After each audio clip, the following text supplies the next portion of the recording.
8월 18일 월요일입니다.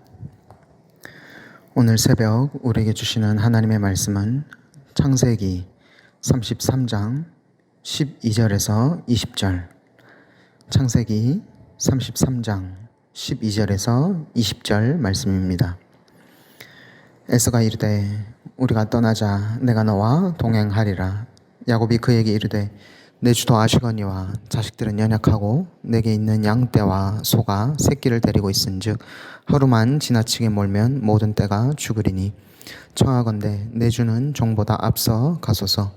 나는 앞에 가는 가축과 자식들의 걸음대로 천천히 인도하여 세일로 가서 내 주께 나아가리이다. 에서가 이르되 내가 내 종 몇 사람을 내게 머물게 하리라.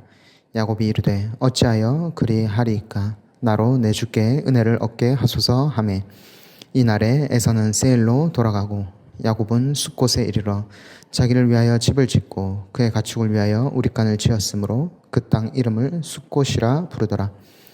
야곱이 바담 아람에서부터 평안히 가나안 땅 세겜 성읍에 이르러 그 성읍 앞에 장막을 치고 그가 장막을 친 밭을 세겜의 아버지 하몰의 아들들의 손에서 백크시타에 샀으며 거기에 제단을 쌓고 그 이름을 엘렐로헤 이스라엘이라 불렀더라. 아멘. 앞서 33장 1절에서 11절 말씀을 통해 야곱과 에서가 극적으로 화해하는 것을 보았습니다. 두 형제가 화해한 뒤 에서는 12절에 야곱에게 우리가 떠나자 내가 너와 동행하리라 라고 함께 고향으로 돌아가고자 이야기합니다. 하지만 13절에서 14절에 야곱이 그에게 이르되 내 주도 아시거니와 자식들은 연약하고 내게 있는 양떼와 소가 새끼를 데리고 있은즉 하루만 지나치게 몰면 모든 떼가 죽으리니 청하건대 내 주는 종보다 앞서 가소서. 나는 앞에 가는 가축과 자식들의 걸음대로 천천히 인도하여 세일로 가서 내 주께 나아가리이다 라고 대답하며 에서에게 먼저 가시면 제가 따라가겠습니다 라고 이야기합니다. 이에 15절에 에서가 그럼 내가 호위병을 붙여주겠다 라고 하지만 그것도 야곱은 거절합니다. 그리고 야곱은 17절에 숫곳으로 갑니다. 야곱과 에서가 만난 야복강에서 세일은 남쪽에 있고 숫곳은 북쪽에 있습니다. 에서를 만나려면 에서를 따라 남쪽으로 가야 하는데 야곱은 오히려 반대쪽 북쪽으로 간 것입니다.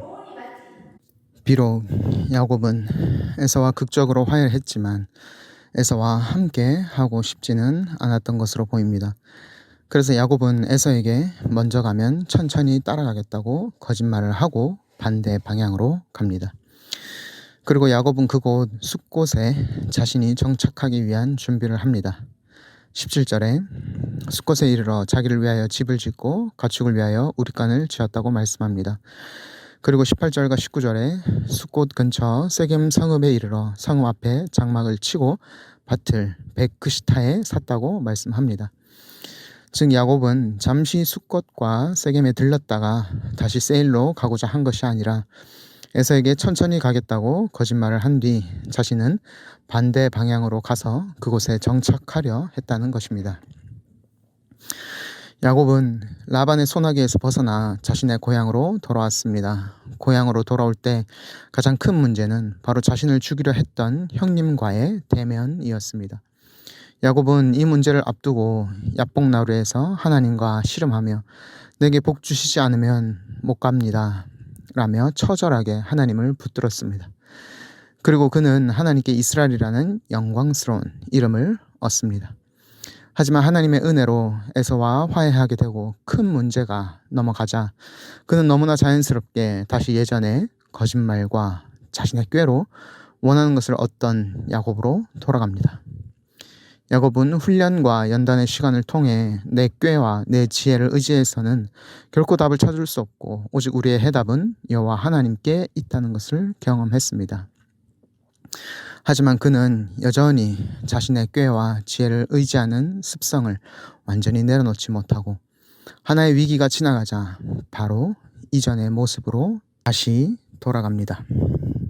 야곱은 이처럼 놀라운 하나님의 은혜를 경험하고도 계속 자신의 본성으로 돌아가려는 모습을 보이지만 하나님께서는 그럼에도 야곱을 놓지 않으시고 그를 계속 하나님께로 인도하십니다. 내일부터 보게 되는 세겜 족속 사건을 통하여 하나님은 야곱을 다시 베델로, 하나님을 만났던 그 자리로 야곱을 인도하십니다. 우리가 야곱과 같이 내 인생에서 에서를 직면해야 하는 큰 어려움에 있을 때에도 하나님을 간절히 찾고 하나님만 의지해야 하지만 그 어려움이 지나가고 그 뒤에 만나게 되는 우리의 일상에서도 우리는 여전히 오직 하나님만 의지해야 합니다. 큰 위기가 지나가고 하나님의 놀라운 기적을 경험하고 나면 그 은혜를 경험한 자로서 더 감사하고 더 하나님을 의지하고 말씀에 순종해야 하는데, 우리의 마음은 간사하게도 내 눈앞에 문제가 지나가면 뒤돌아서면 은혜를 잊어버리고 또다시 내 습관과 습성으로 돌아가고자 합니다. 이럴 때일수록 내게 부어주신 은혜를 기억함으로 큰 어려움의 순간뿐만 아니라 내 일상의 작은 순간에도 항상 하나님의 말씀에 순종하는 우리가 되기를 소망합니다. 또한 비록 우리의 모습은 연약하지만 그럼에도 나를 포기하지 않으시고 끝까지 하나님 앞으로 인도하시는 우리 주님만 바라보고 나아가는 우리가 되기를 소망합니다. 기도하겠습니다. 우리를 포기하지 않으시고 끝까지 인도하시는 하나님, 참으로 감사합니다. 우리가 큰 위기의 순간에도 하나님을 간절히 찾고 의지해야 하지만 위기가 지나가고 삶의 작은 일상의 매 순간에도 항상 하나님의 말씀 순종하며 하나님만 붙잡는 우리 되게 하여 주옵소서. 예수 그리스도의 이름으로 기도드립니다. 아멘. 이 시간 함께 기도하실 때 주신 말씀 붙들고 기도하시고 주간 기도 제목으로 부산과 민족과 한 주간 승리를 위해 기도하겠습니다. 우리나라와 민족을 위해 부산과 한국교회의 영적 부흥을 위하여 말씀과 기도로 승리하는 한 주 되도록 합심해서 기도하겠습니다. 특별히 내일 귀국하는 일본 단기 선교팀을 위해 기도해 주십시오. 일본에서의 사역을 잘 마무리하고 무사히 복귀할 수 있도록 돌아오는 길을 하나님께서 붙들어 주시고 지켜달라고 우리 일본 단기 선교팀을 위하여 함께 기도해 주십시오. 합심 제목과 개인적인 기도로 기도하도록 하겠습니다. 함께 기도하겠습니다.